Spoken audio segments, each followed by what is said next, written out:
Busy day here on a Monday. I just got up, went up for x-rays, and we're gonna get the results. We'll see what happens. What is up, everybody? Welcome back to 715 Outdoors. I am on the road today, and I am going to take care of this. I gotta get a haircut, y'all. I'm looking shaggy, but I thought as long as I was on the road here driving, I would share with you my experience of falling out of a tree stand, which actually happened yesterday.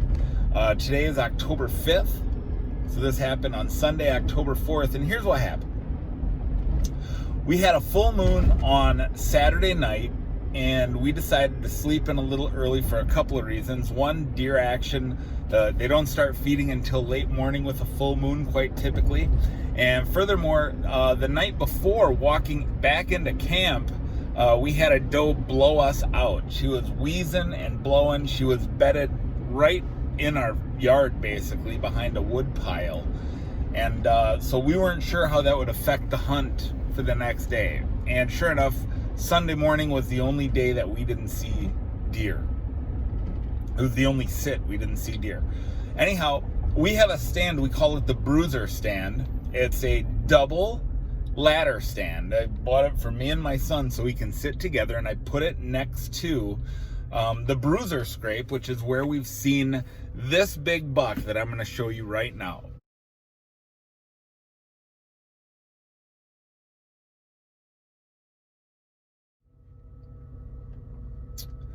We've been watching this buck since the last day of gun season of 2019. We've been watching him on trail cam. We've been watching him grow. And so that buck is called Bruiser. So I got in the stand. I sat there on Saturday morning, and I realized that the stand was set up all wrong. It was facing the wrong direction, and there was no reasonable shooting lanes in 80% of my area. We had selected the wrong tree, and it was something we didn't realize when we set it up in July with all the leaves on the trees. We just didn't realize it.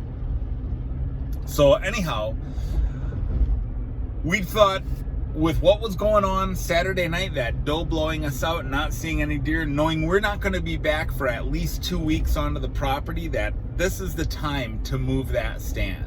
So we did just that. Now, our ATV is in the shop, and unfortunately, we have the stand. It's the furthest point in our property from our cabin and our shed with all of our tools in it, and we needed a ladder, and we only brought an 8-foot fiberglass ladder when we needed our little giant. Being a ladder stand, it has a ratchet strap at the top and at the middle, and I had the idea that I would simply go up to the top, leave the middle strap intact, and just go undo the top strap, because we could reach the middle strap from the fiberglass ladder that we brought with us, that we carried with us. So then, when I'm climbing up the ladder, it's very shaky, and I get the strap undone, and all of a sudden, that is where things start to go wrong. Wally, my brother, is hanging on to the ladder at the bottom, and it was, of course, very tentative and very shaky. Having one strap completely disconnected. And then the ladder, as I started to climb down, I got to about eye level. This ladder stand is 15 feet in the air. When I got to about eye level with the foot surface, the ladder started to pull away from the tree, in spite of Wally holding on to it. So what happened is, I jumped. I decided I was going down on my own terms, and I just jumped off the ladder. And so, okay, I'm here for my haircut.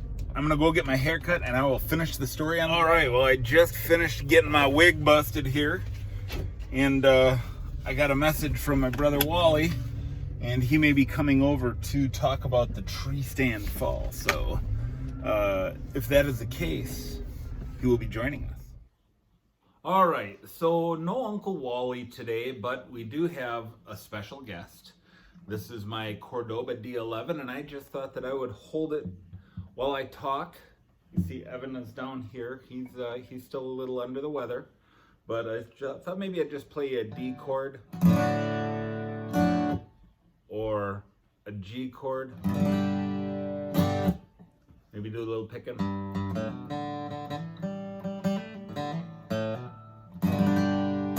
Anyhow, so back to the story. So I was halfway down the stand when it started to pull away from the tree. Now here's where the problem is. The center strap, the center stabilizing strap, there's a bar that extends from the ladder to the tree, and you can change the length of it. Well, the pin was missing. The pin for that to hold it at a fixed length was missing. So it wasn't going to hold to the tree. So down I went. Down I went 6 feet to what could have been a much worse injury, but only ended up with basically, like, I think they call this a post-op walking boot and an ace bandage. I'm off of work for the next 3 days because of this, and you know, no weight, no lifting, and all of the x-rays came back negative. And so I'm very, very, very lucky. I have a cousin who fell from a tree stand and broke his leg so severely he hasn't walked the same ever since. And so I feel like this is my warning. And in spite of how much I preach to Bucko about safety in the woods, safety in the tree stand, that you have to live it. And that's the mistake I made. I did not practice what I preached. We got in a hurry, and instead of just taking the extra 20 minutes to walk back to the shed, grab the proper ladder and do it. And plus, I didn't have a harness or any kind of safety gear whatsoever. So guys, there is no substitute for safety. A broken foot could have ended my season before it really even started. And it's looking really promising this year. So a couple of things that you're going to see from me in the future is, one, I'm going to be shopping for harnesses. I have a harness that I've used in the past, but it's old. It's very old. I've been using it for well over 10 years.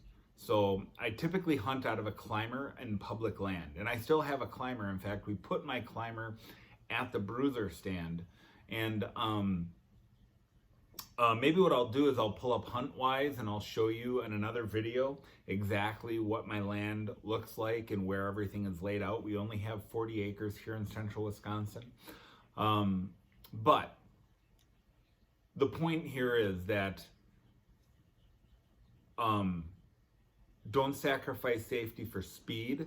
Don't sacrifice safety for convenience, because in so doing, you may be sacrificing your season or your life, right? So it's not worth it. What is worth it is to be careful, be safe, and give yourself another day in the woods. Right, Bucko? Mm-hmm. Be safe. So with that, I'm going to end this video. Guys, me and Evan both play guitar. And all of our guitars have names. This one does not have a name yet. So we need a name for this guitar. I don't know if this is just such a beautiful, this guitar is way above my pay grade, but it's so beautiful. She needs a name. So leave comments below. Let me know what we should name this guitar, and we'll see you in the next video.